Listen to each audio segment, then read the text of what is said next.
All right, so Leviticus 23 or 26, beginning in verse 3. If you walk in my statutes and you keep my commands and you do them, then I will give you rains in their time, and the land shall give its produce, and the trees of the field shall give their fruit. And ye shall pray before you start teaching. So if you want to, let's pray together, but if you will pray for me, rebuke the cough. Because you'll notice I don't have the Madonna mic on today. I have this so that I can go and come back. So, Father, thank you again. Thank you for a wonderful worship. As usual, thank you for showing up. Thank you for that particular set of songs, which encouraged me very greatly. Thank you for your word, and thank you for the time that we have. I pray that everything that's set up here will be exactly what you intend for us to talk about, and that I would completely forget, mind blank, anything that isn't from you, so that your people will be encouraged by your word and your spirit, and there will be nothing of man in this. We love you in Yeshua's name. Amen. Okay, so we read the beginning verse there, and I need to define a few terms for you. It was always a big deal in Bible college. Define your terms, define your terms, define your terms. So this is where you're going to get your Hebrew lesson for the day, and then we might leave Hebrew alone for the rest of the time. But there are three words specifically we want to talk about from these two verses, and that's walk, keep, and do. So the first of those words is walk, or halak in Hebrew. There's your hey, lamed, and kaf, right?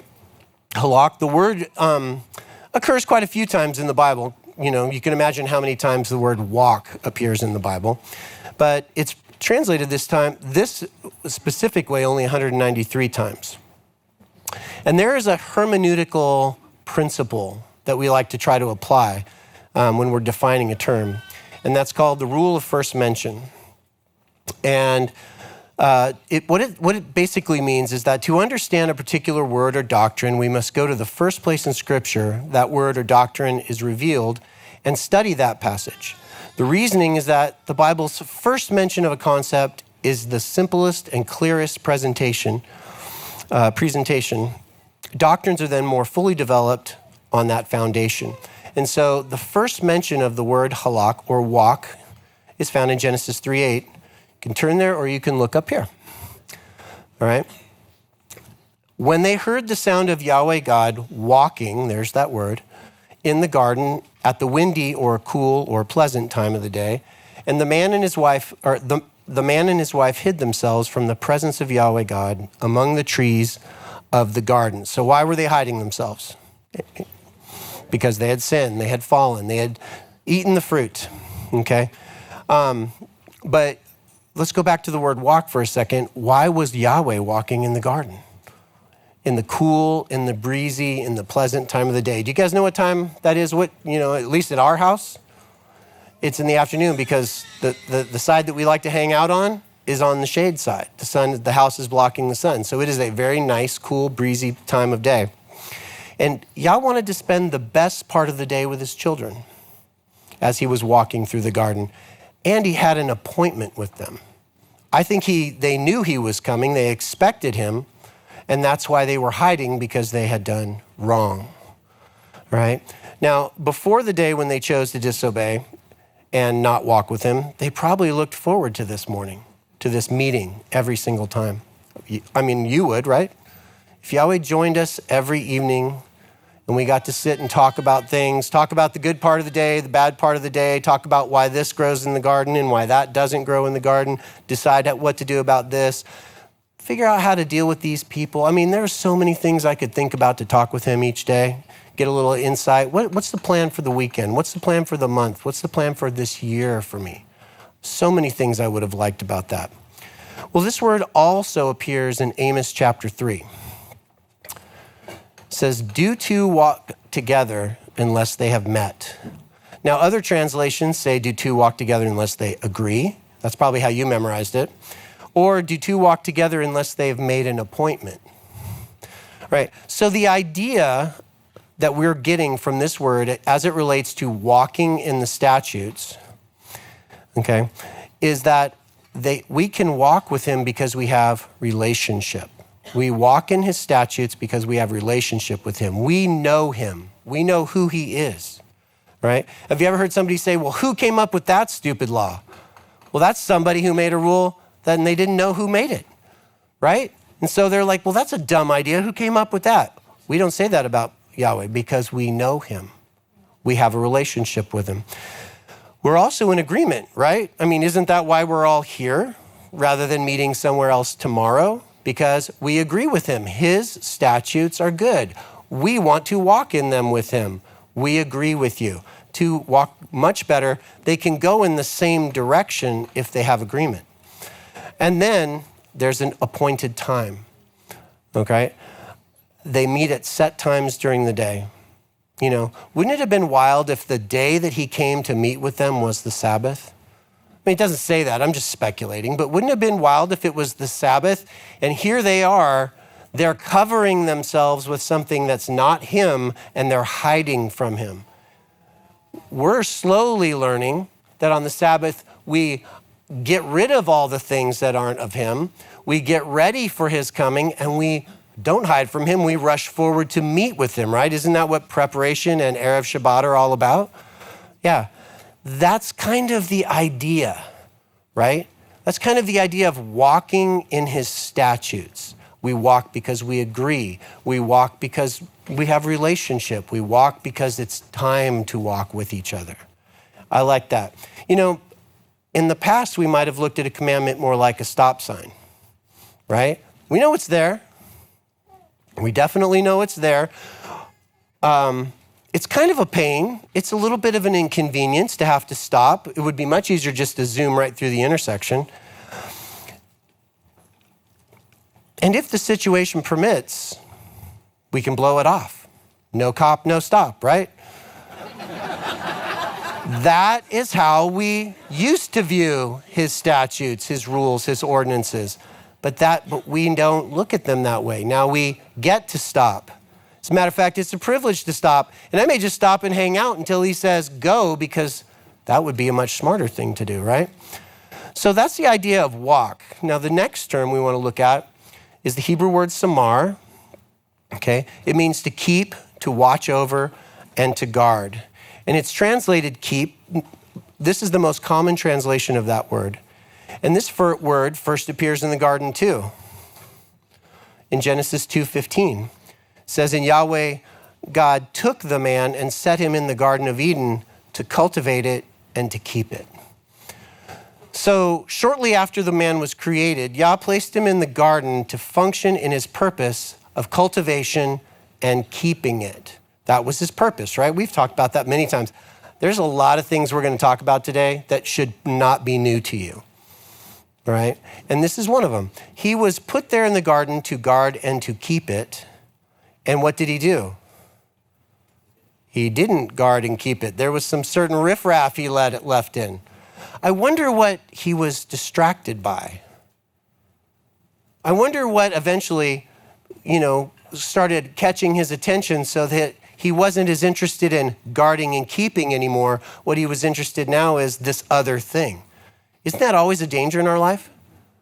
Isn't that always a possibility? I can get distracted by a TV show, a YouTube, a video game, something worse. I can get distracted to the point where I'm not guarding and keeping anymore. Now I'm just letting anything in. Okay, as fathers, as husbands, that's our job. To take that little bit of heaven, that is your marriage, your family, okay, hopefully, guard it, keep it, and keep the enemy out of it so that we don't let distractions in that keep me from that. He didn't guard and keep it. Let me see if I've missed anything in here. Yeah, we know that's why he was hiding, okay? He was distracted. So again, the idea here is you guard, you keep the commandments so that you can walk in the statutes, right? They didn't walk in the statute because he didn't guard and keep. Okay, does that make sense? Hopefully I covered that, okay? Anyway, the last word is asa. And this is the word for do. And so you can kind of get the idea. I asa something, I do it, I make it, I manufacture it. Okay, now, any idea where that we first see this word? Come on. Genesis, yes. It's also right there in the first part of creation. And God blessed the seventh day, and he sanctified it, because on it he rested from all of his work of creating that there was to do. When you make something and when you do a good job at it, isn't it nice to kind of sit down and just sort of look at it? Right? When you ladies make a baby, I know you had some help and there was some participation from other people, but for the most part, it's really nice to just sit and hold that baby, right? It's so cute. It smells so good at the moment. Maybe for guys, it's, a home improvement. I built that. I cut wood and made that. It is beautiful. Maybe for Tracy. Where's Tracy? Maybe it's the perfect loaf of challah. Of course, all yours are perfect, so, just look at it. It's long, it's uniform, it's shiny, it's delicious, it's filled with raisins. Love it. No. There is a satisfaction. What? Raisins? Yeah, raisins. Don't you love them? Yeah, I do too. Yep. There is a satisfaction, there is a peace, and there is an enjoyment of a completed task. Now, can I suggest this, that if you want to be satisfied and at peace with what you do in this life, if you want to rest from your labor, then walk in the statutes and keep the commands. Amen? So that's kind of the idea. I'm going to mention walk, keep, do a number of times, but I hope you kind of remember those three things while we're talking about this, because now we're going to get to back to the Torah portion. So if you walk in my statutes and you keep my commands and you do them, then I will give you rains in their time, and the land shall give its produce, and the trees of the field shall give their fruit. I wanted to define those terms because there's an important question in this verse, okay? What brings the rain? What brings the rain? Now, the eggheads at the Weather Channel will tell you will explain the rain cycle to you. They can show you when the rain or where the rain is coming from. Sometimes they can even tell you where it's going and how much of it there's going to be. But they really can't say why it's coming. They just know that it is coming. You see, they're observing a process that they don't control. And Yah likes to kind of mess with them a little bit. I think Yah likes to, it's the only six-figure job where you never have to be right and you'll still get paid. And we keep checking the weather every day. What's going to happen today? Nobody really knows. It might be this, right? But verse 3 and 4 give a different explanation for the rain. It's more of an if-then condition. If you, that's important, if you walk and keep and do, then I, Yah, will bring the rains in their time. So what if I told you the rain falls on the obedient? I can't do a Morpheus accent. Mine sounds more like Darth Vader, and that's just completely throws off the thing. Okay, but can you believe this? Can you accept that this is true? Can you accept that that's true? The rain comes, the rain falls on the obedient. All right? This is one of the big ideas today. Get it? The owl has big eyes and it's a big eye. Okay, never mind. One of the big ideas for the blessing section of today's portion. Does our dependence on a certain system, a certain school of thought, a certain teaching, a certain doctrine, a certain conditioning, a certain programming, does our dependence upon that limit our faith and thus the ability to receive the promised blessing? Okay? Don't get me wrong. I know it rains all the time. But can we agree that some rains are more helpful than others? Okay? Like gentle rain in the morning. It's falling straight down, not this way, okay? It soaks the ground, but doesn't flood anything. It just waters your garden for you. That's good rain, right? Hurricane, not so good. Thunderstorms, sometimes not so good. You know, a couple weeks ago, we had a really good one come through, and some trees were down. And I went over to one lady's house because my chainsaw works. And that tree, I remember we had gone out the night before, right, Mama? We had gone out the night before, and we had all blown our shofars and just asked, Father, protect your people Israel. I know a lot of you guys do that stuff too. We're not the only weirdos that blow our shofars at the rainstorms.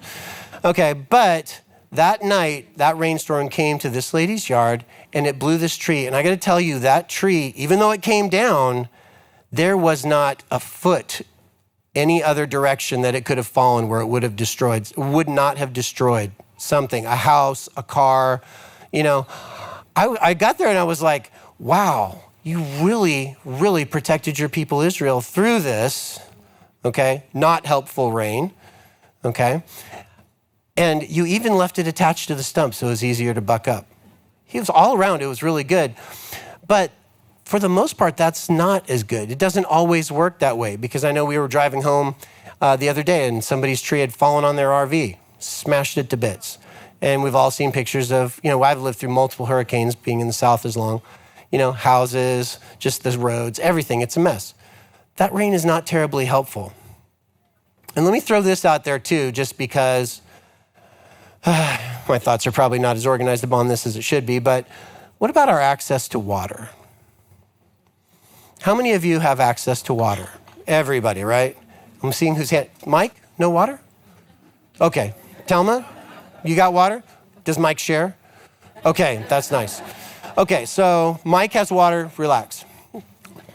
But because we have basically unlimited water, whether you're on a well or whether you're on a city water, we basically have unlimited water, right? So when I can rain bird the whole yard, the whole garden, any time of the day or night that I want to, suddenly rain isn't quite as important to us, is it?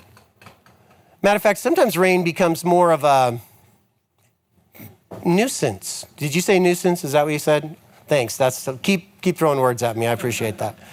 Rain's more of a nuisance, right? It's an inconvenience. And if we don't need rain, then why would we be thankful for it when it comes at the appropriate time? I hope you're following my point, my very clumsily made point.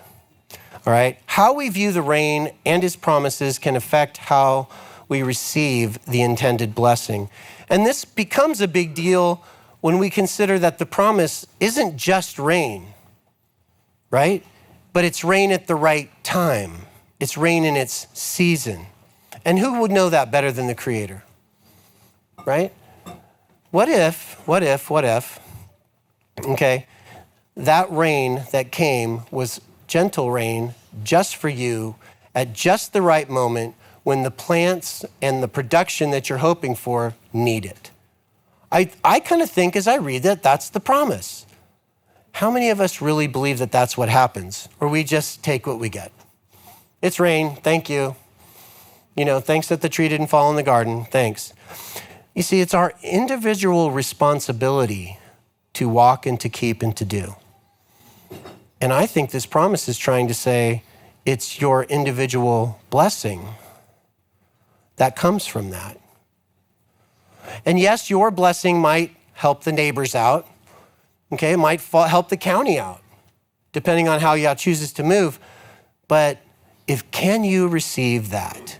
Can you receive that the rain comes because we obeyed him? We walked, we kept, we did. Now, some of you might be asking, are we going to get past verse 4 today? Because you've been gnawing on this for a while.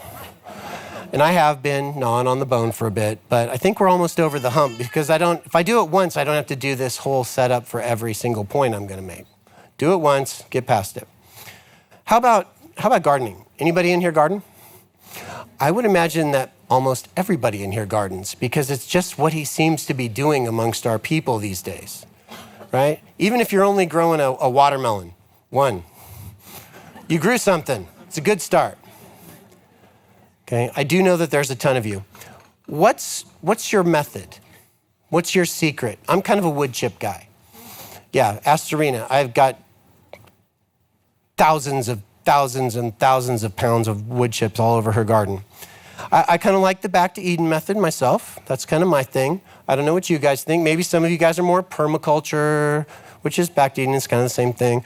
Some of you are like, no, I'm a food forest guy. I want a food forest. Same thing. Well, give me one that's not one then. All right? No. Okay. Some of you guys like raised beds. Some of you just want it. Have anybody do aquaponics? Seems like a complete waste of time, but some people do that. How about GMO seeds and Roundup everywhere? Anybody do that one? No. Ew. We don't do that. Okay.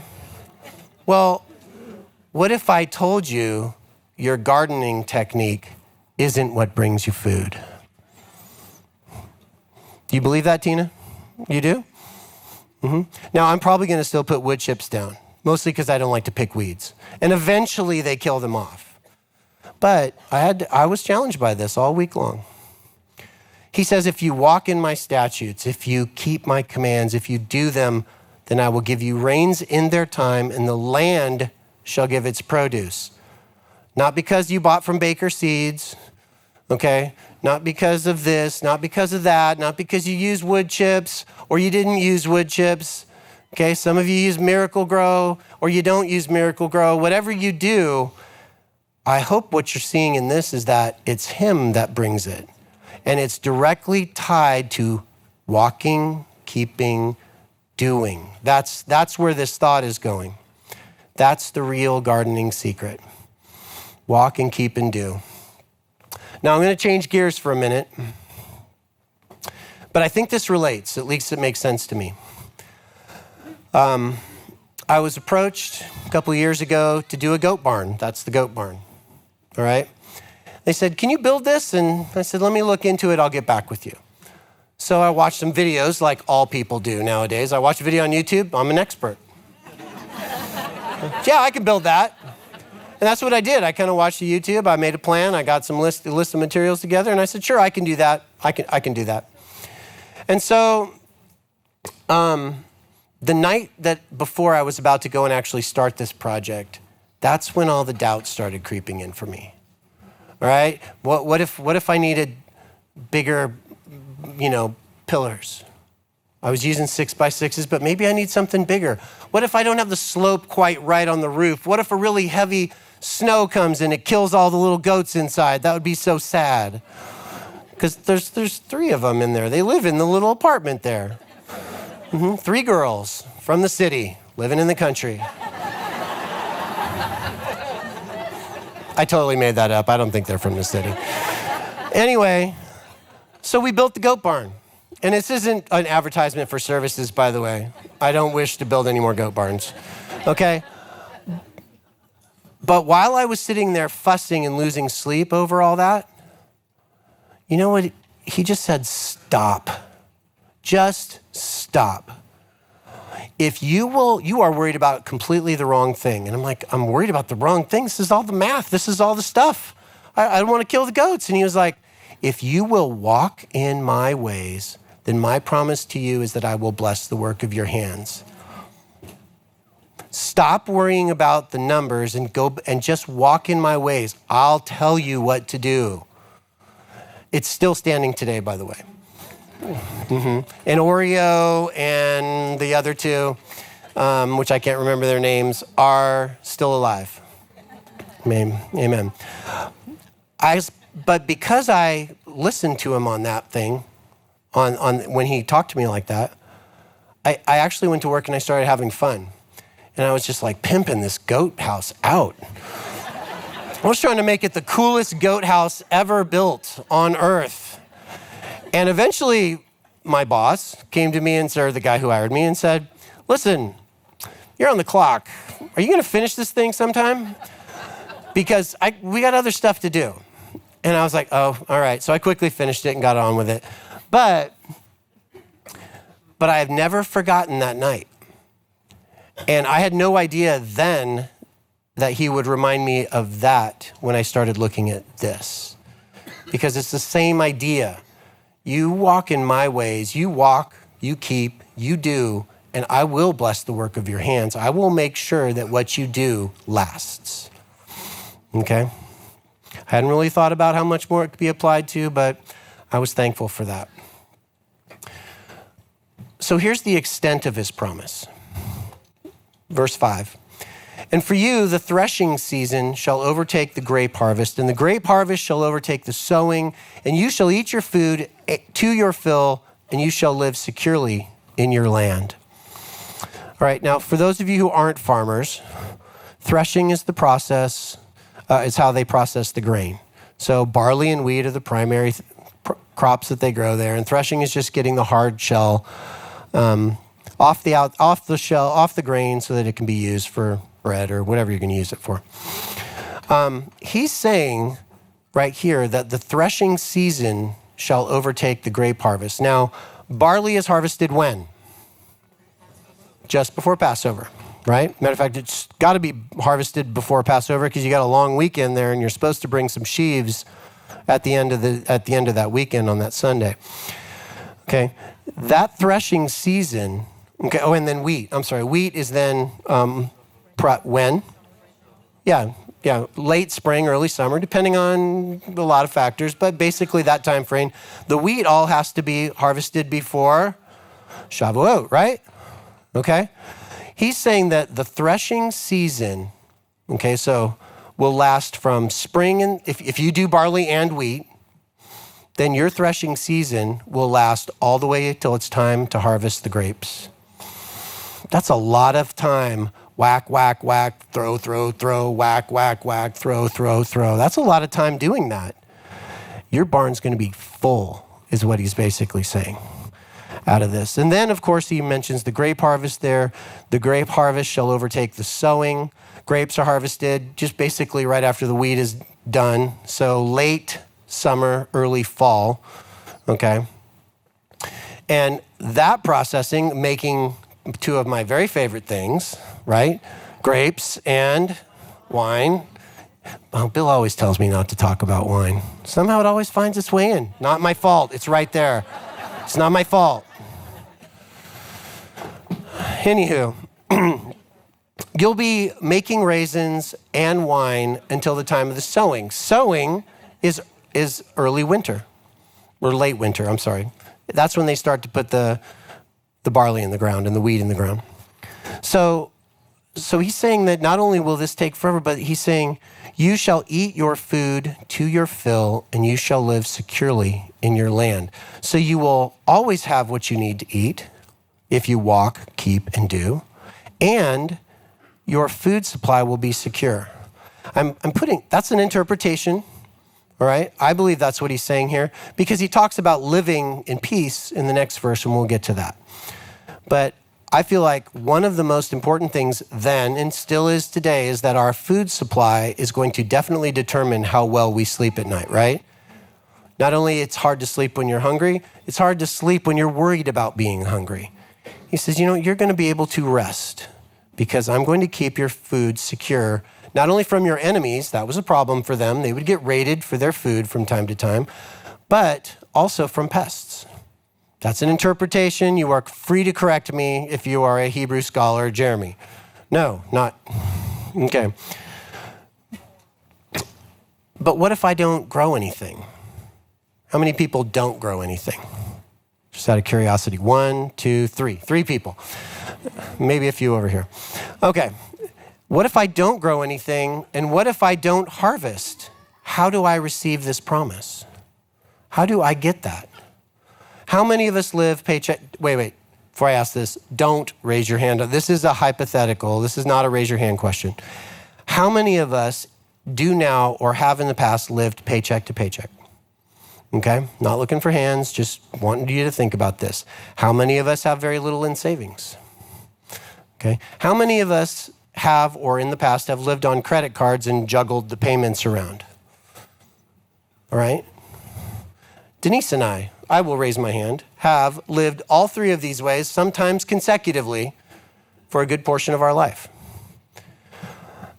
I don't think this promise is just for farmers, because if your grape harvest is lasting if your wheat harvest is lasting till your grape harvest, if your grape harvest lasting till sowing, you know what that sounds like to me?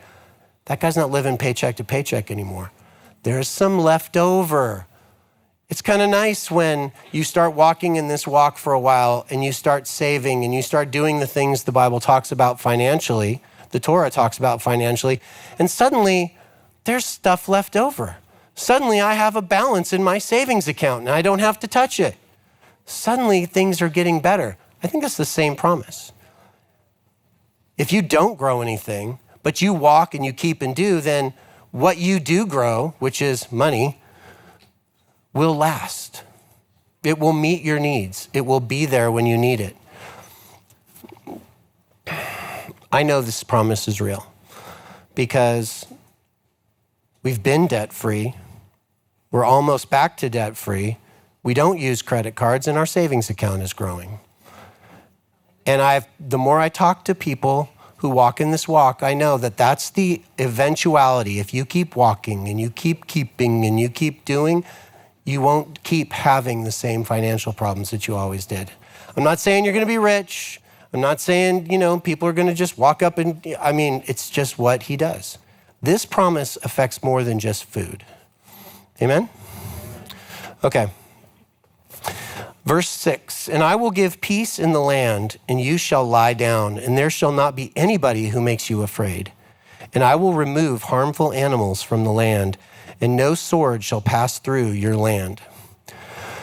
Again, as I'm learning more about this walk, this is our 8th year in this walk. I'm starting to see Yah gathering his people. Are you seeing that too? Okay. I know people in the past have asked how many of you are locals, and 2 people raise their hand. It's Heather and Heather. Yeah. And you. Oh yeah. Okay. And Deborah. Not Deb. We're not that good of friends. No, we are not. Okay. And Jim. Okay. All right. So we know that the vast majority of us have been gathered here. And we also know that the vast majority of us live in the country, right? We live closer to the mountains than to the city. Not everybody, okay? But people are starting to get this idea, I'm going to live outside the city. I'm going to do that.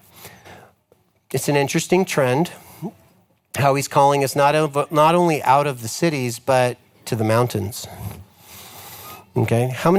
There are so many Hebrew clans through, and tribes and congregations and cult splinter groups that are throughout Tennessee and Arkansas and the Ozarks and all this kind of stuff. It's more than just a trend.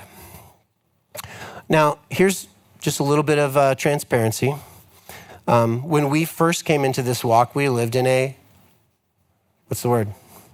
city. And a house, in a neighborhood, in a city, like almost everybody in this country.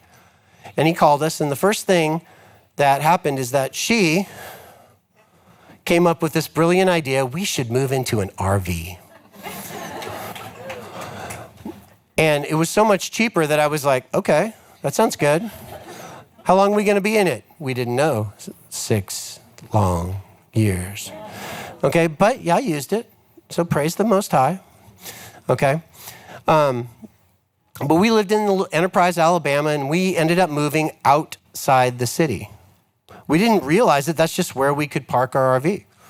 We lived in a little RV park out there, and that was the beginning of something. From there, we moved to Ohio, which is like a cluster of cities with 2 trees here and there, okay? And snow everywhere. Don't go to Ohio, it's freezing. Apparently, Ryan says Ohio doesn't even exist. I totally does. He's wrong. Okay, I lived there. Help him. Anyway, we moved to Ohio, and did we move to the city? No, we moved to a cattle ranch way out away from the city. And it was wonderful, beautiful views. All 4 trees in Ohio were right there.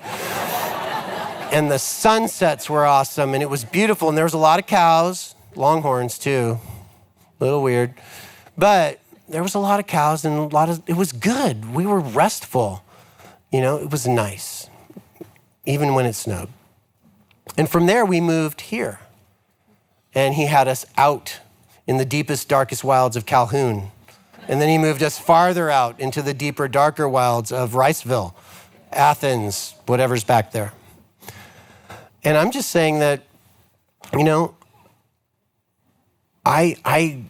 it wasn't anything we planned on doing. I grew up in California. I thought I'd live in California my whole life. I didn't even know where North Carolina was, which was the first state we came out east to, because California doesn't teach you anything. But it would have never occurred to me that I would be living in the country when I was a kid. And now I don't want to ever go back to the city. And some of you, agree or kind of getting there. If the notion comes, listen to it. And if not, it's just not time yet, that's fine. But there is something I'm noticing about the cities. There's a lot of wild animals in the city these days, isn't there? Yeah. Two-legged ones, that's right. That's exactly what I was referring to. And they want to protest. And they want to group in packs and block the intersections. And they want to take people out of their cars and hurt them that never did a thing to them. And they want to burn and they want to destroy and they want to deface. And where's that happening? In the cities. Is that understandable why he would take us out of the cities? Because the promise is, I will give you peace in the land. Can you have peace in the middle of that nonsense that's going on? I mean, Cleveland has been graciously spared a lot of that, for whatever, at least for now.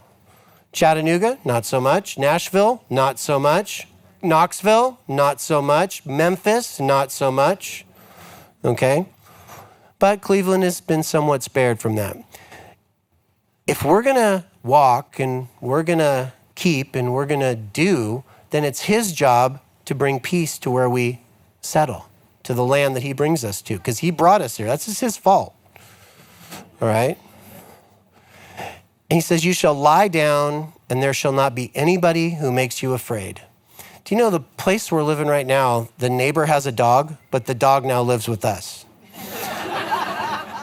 Isn't that great? She's a beautiful dog. Not quality. No, she's different. Like us. And we hear them all the time, running things off in the night. Yeah, her and her partner at her actual house, they come and they keep the house pretty safe. They run stuff off. It's kind of nice. There shall not be anybody who makes you afraid, and I will remove the wild animals from your land. I don't want to live with wild animals, humans or otherwise. So I'm not going back to the cities. And no sword shall pass through your land. I love that promise. And he's keeping his promise by, like I said, taking us out, planting us in Goshen so we can rest. I think I covered all that. Now, this is a very interesting part of the promise. I want to point out a very important word in here. Back. How do I go back? There we go. Verse 7 and 8. And you shall pursue your enemies, and they shall fall by the sword before you. And 5 of you shall pursue 100, and 100 of you shall pursue a myriad, or your translation might say 10,000. And your enemies shall fall by the sword before you. Now, there's an interesting word in here. It's pursue, okay? Notice it doesn't say you shall engage and destroy with overwhelming firepower and combined arms support, all right? Because that's what I was taught to do when I was in the Army. No, it says you pursue. And why are you pursuing? Why are you pursuing? Well, let's look at the word and find out. So it's the word radaf, okay? Strangely enough, it means pursue. Pretty good translation, okay? And the first mention of this word is also in Genesis, but not in the garden. It's in Genesis 14:15. It's talking about Abraham, and he divided his trained men against them at night, and he and his servants, and he defeated them and pursued them to Hobah, which is north of Damascus. Now, we're going to talk about one thing, and we're going to get to the context of this story first. You might be reading that, because that trained men is a pretty common translation of that word. But not Hobah, something else. It's a pretty common translation in there. But I don't want you to look at that and think that, ooh, he has special forces, ranger commandos in his village, because he's a shepherd. That's what he did. He had sheep and a household. You want to bet what most of his servants were? Just throwing it out there. Any ideas? Do shepherds usually have a contingent of Delta commandos, available to them? No, they don't. He had shepherds, maybe some blacksmiths, a couple of carpenters, maybe some gardeners, probably some women to cook, stuff like that. When you read that, don't read commandos. He had people driven in his house.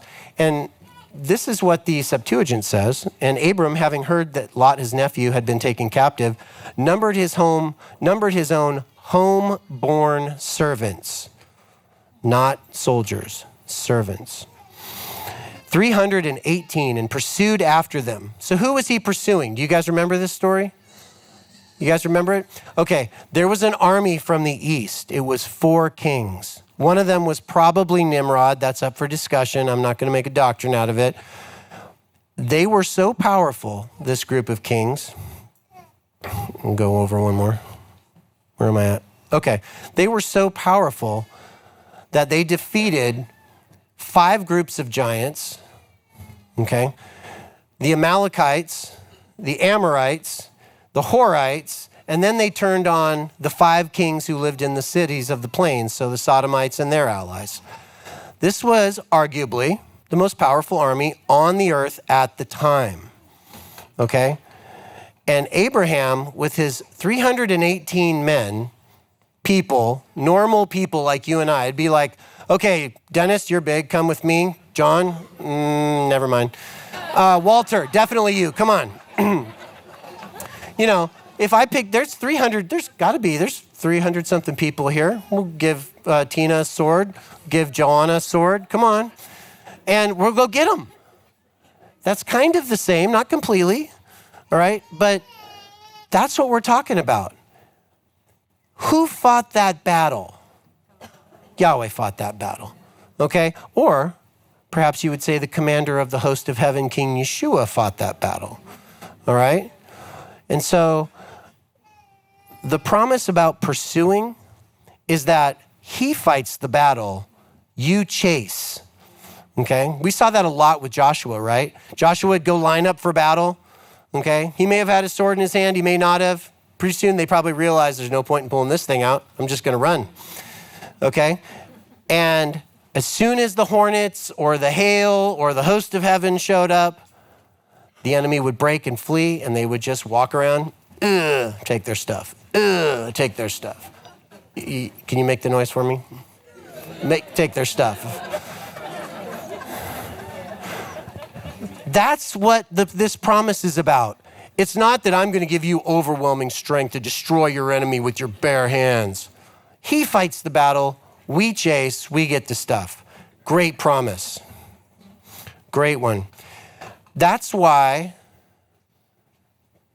a few hundred can pursue 10,000 because they're already defeated and running at this point. And interestingly enough, if Abraham had 318 people and he divided them in 3 ways, he would have had 3 groups of 100.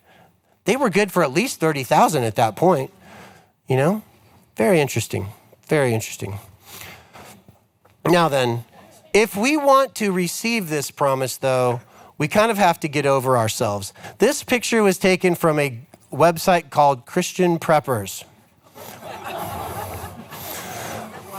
I'm not afraid. I don't think they could hit anything because those masks are really hard to shoot through. Or, it's hard to see your target with the masks. And I'm pretty sure old boy over there has got a BB gun.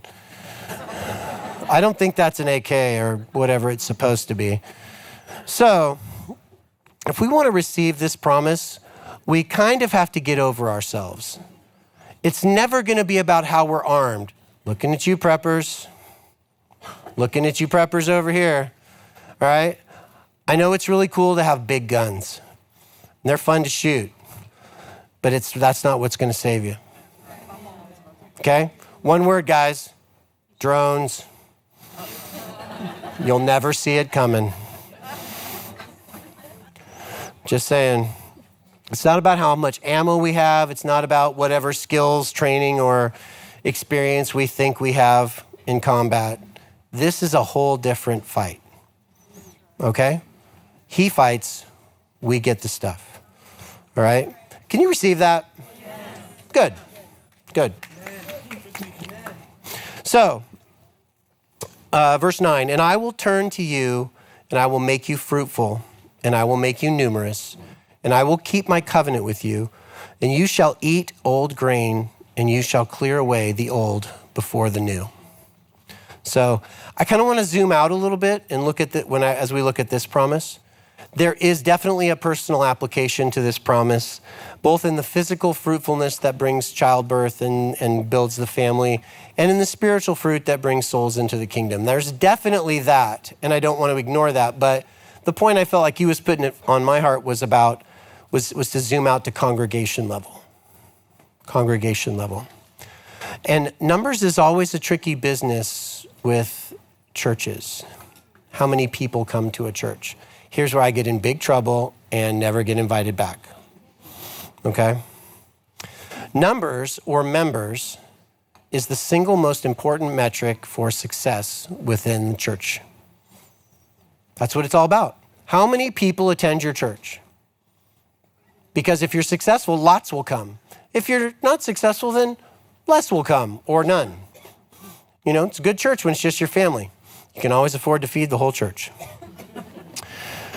So numbers is a tricky business, but when more numbers are there, when more members are present, then there is higher offerings, and that gives access to more ministry opportunities, and that gives access to larger staff and better facilities. But all of that success, that kind of success, if you call that success, can be achieved without any fruit, because the promise says, I will make you fruitful and I will make you numerous. And I want to equate those two together. I'm sure you've heard the studies that talk about how most new church plants never get beyond 100 people. Have you heard that before? Yeah?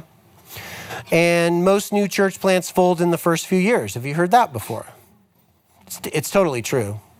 And this is true on the Sunday side of the church, and this is also true within our movement.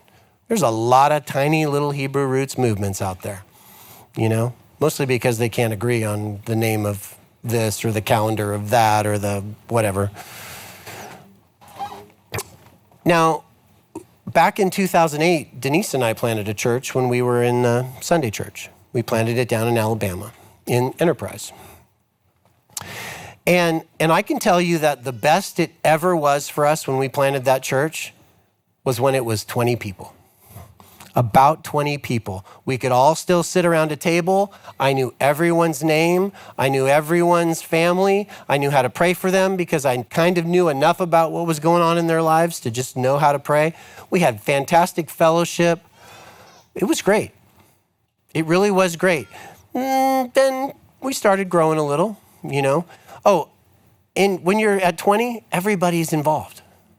Everybody's helping set up, everybody's helping tear down, you got worship people, you know, usually just two people playing a guitar and you know, no instruments, but everybody was doing something. They were watching children and teaching children and preparing food, and it was great. It was absolutely great. But by the time we got to about 40, we started to have people who just attended. They showed up and left. No involvement. And as our numbers continued to grow over 8 years before I came to Torah and they kicked me out, as our numbers continued to grow, we didn't know everyone personally anymore. There was people I'd look at and I didn't know their names. I didn't know who they were. I didn't know anything about their family. And those people weren't there to invest in anything. We eventually got to the point where the number of people who were uninvolved outnumbered the number of people who were involved.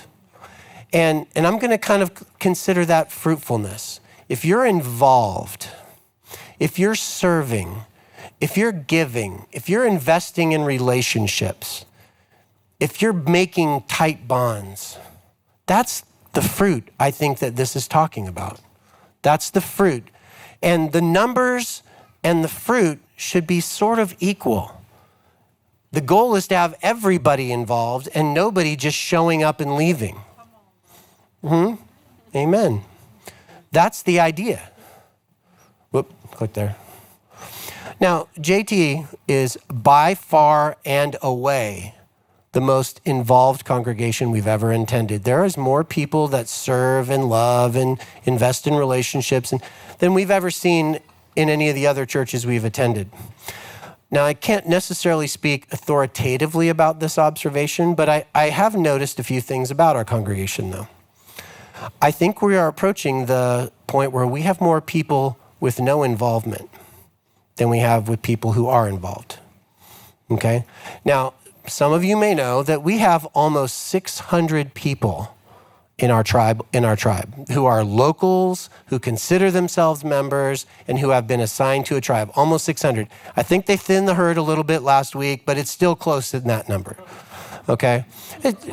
I don't mean that we killed anybody, and we definitely didn't eat anybody, okay? But I think that they just thinned out the numbers of people who just, didn't. Anyway, I'm in trouble now. See, I told you. We have almost 600 people, but I can tell you for certain that we've never had more than 425 people for a regular service in this building. I'm not talking about OCI or anywhere else, in this building. And when you consider that our average attendance is probably somewhere in the 370 range, 380 range, that means that at any given moment, 40% of our congregation is not here. Okay? 40%. And we're kind of thankful because we would have no place to put them if they all came at one time. There'd be all the kids sitting in the front and we'd just get in trouble. So it's an interesting idea that 40% isn't here. And of that 40% that isn't here, that doesn't account for the visitors, because sometimes our numbers are higher because of visitors. We have anywhere from 10 to 20 or more visitors a week. Okay? And so what I'm saying is that our numbers are up here, but our fruit, our participation, involvement, whatever you want to call it, is somewhere down here. I don't have an authoritative number on that subject, but it's less than this, which means that our fruit to numbers ratio is out of whack. Okay? See where I'm going with this? All right. If we were receiving this promise as a congregation in its fullness, that number would not be that way. And so one of the challenges that I'm sure that will have to be addressed is, how do we get that number to change? What do we need to do to get that number to change? Oh, I'm tempted to say something, but I'm not going to. Anyway, Yahweh doesn't need numbers, right? There was 120 people in the upper room on that not the first Shavuot, but that Shavuot day, when the Spirit was poured out upon the disciples. That 120 people, along with the people who joined along the way, took the gospel to the whole world with no planes, trains, or automobiles, no internet, no MacBook, no iPhone, nothing. They spread the gospel. He doesn't need numbers. What he needs is fruitful numbers. That's all he needs. Numbers who are willing to participate, to be involved, to make relationships, to do what they're called to do, or as Bill likes to say, starts with an F, function in your purpose. That's exactly right. That's exactly right. I mean, it only took 318 servants to take down the biggest army on earth at the time. Just think about that. Right. Now, there's another mystery here. I'll get to the covenant in a minute, but there's another mystery. And you shall eat old grain, and you shall clear away the old before the new.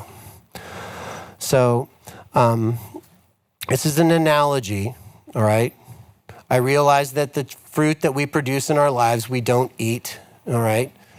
But because he put this here, it requires some interpretation. So let me ask you this. How long can high numbers exist in a low production space? Okay? If everyone's eating and there's a lot of people, but not everybody's producing fruit, how long does that body sustain itself? It starts to deplete quickly, right? Starvation will set in at some point. And starvation will bring loss down to the point where we get back to parity, where the numbers and the fruitfulness can sustain itself. You guys see where I'm going with this? Who's offended? Anybody? Anybody offended? Because I just said some people, I don't care if you're offended, Garrett. I do love you and you are my favorite. Yeah, okay. But I don't care. Anyway, now you totally distracted me. Why did you do that? No. I don't want to offend you when I say that there will be people who will not remain. Right? Okay? And if the things that keep happening happen, and if we're going in the direction that we think we're going in, it's not going to get easier. It's going to get harder. All right? And there's going to be people that say, I'm out. I didn't sign up for this. I'm going back to Netflix. It's safer there. So clearly, or at least in my opinion, we're not receiving the fullness of this promise as it's spoken here. Yet, I have high hopes that can change. Okay? I have high hopes that can change. So I think that this mystery is put in there because it's a warning. It's just a warning that says, hey, listen, if you are the one who shows up and leaves, stop showing up and leaving. Ask yourself, why am I not bearing fruit in the congregation where I'm attending? Why am I not serving in the congregation where I'm attending? Why am I not making relationships and building life in the congregation where I'm attending? Why am I not doing that? Ask yourself that question. And it doesn't matter how old you are. I mean, if you're 3, we're going to cut you some slack. Okay? All right. If you've just come to Torah yesterday, you get slack. Keep coming. We're not going to expect that from you. But if you are been walking in this walk for a little while and you've been attending here for this little while, why aren't you producing fruit? Why aren't you involved? I think that's what this is talking about. And here's my encouragement to you. Go back to the beginning of the promises that we talked about this week. Go back to the beginning. Walk, keep, and do. Are you walking in the statutes? Are you keeping the commands? Are you doing this and seeing the peace that comes from that? Okay? Are you receiving the rains? I love that song we sing. Is there any chance you'll sing it again? Maybe? Okay. After. Not right this second. Okay. Are you receiving the rains? What's the rain like in your life? Is it a hurricane and a thunderstorm and a tornado every week? Or is it nice, gentle rain that's allowing the fruit to grow and the garden to grow? How's the rains doing? How's your harvest? Is it lasting? I'm not just talking about what's in your garden. I mean in your life. How's your harvest? What's the fruit looking like? Is it lasting? Or is it just quickly perishing? Do you have peace in your land? Are you living in a place where you have no peace and you can't sleep and you can't rest and you're constantly anxious and you're watching too much news?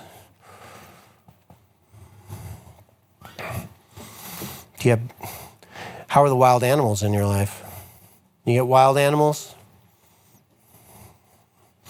Are you pursuing your enemies and watching them fall by your sword, or are you being pursued by your enemies and persecuted and oppressed by them? Again, probably watching too much news. Can you accept this? When you see this, does that sound like that might be what it's talking about? Good. I hate being wrong. Last few verses. How are we doing? Last few verses. And I will put my dwelling place in your midst, and my inner self, my soul is what that means, shall not abhor you. and I will walk about in your midst, and I shall be your God, and you shall be my people. I am Yahweh, your God, who brought you out from the land of Egypt, from being their slaves, and I broke the bars of your yoke, and I caused you to walk erectly. You believe that? I mean, this, I think, is the greatest promise in the list. And it's the thing we talk a lot about. We want him here. How many times has Bill said, if you don't come, I don't want to go? Do we just want to show up, check a block and leave? Or do we want to meet with him? Look what it says. I will put my dwelling place in your midst, right? I will dwell with you. I will be with you. I will walk about in your midst. That goes all the way back to the garden, right? He came to meet with them at an appointed time because they agreed with him and they had relationship with him. And we want that. I mean, I feel like we had that this morning. I loved those last few songs. Well, I liked all the songs. New songs are hard for me, but new songs to me anyway. But I loved all those last few songs. When you guys went to that old song, you know, I'm not going to sing. You don't want me to sing. No, never mind.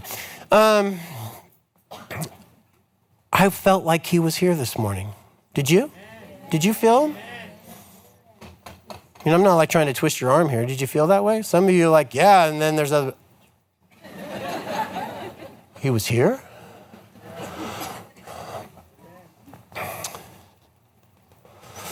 Remember that the bars of our yoke have been broken. The things that we felt enslaved to, that's gone.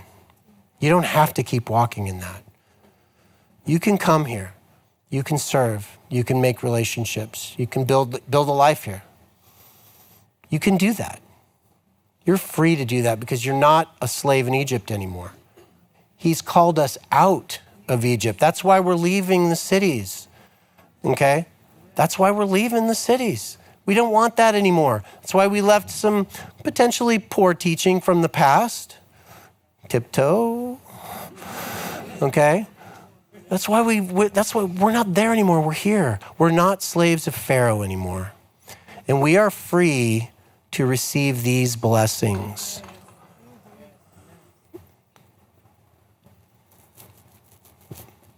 I hope you start to meditate upon this in that sense. I am free to receive these blessings because I know that most of us here are here because we want to walk in this.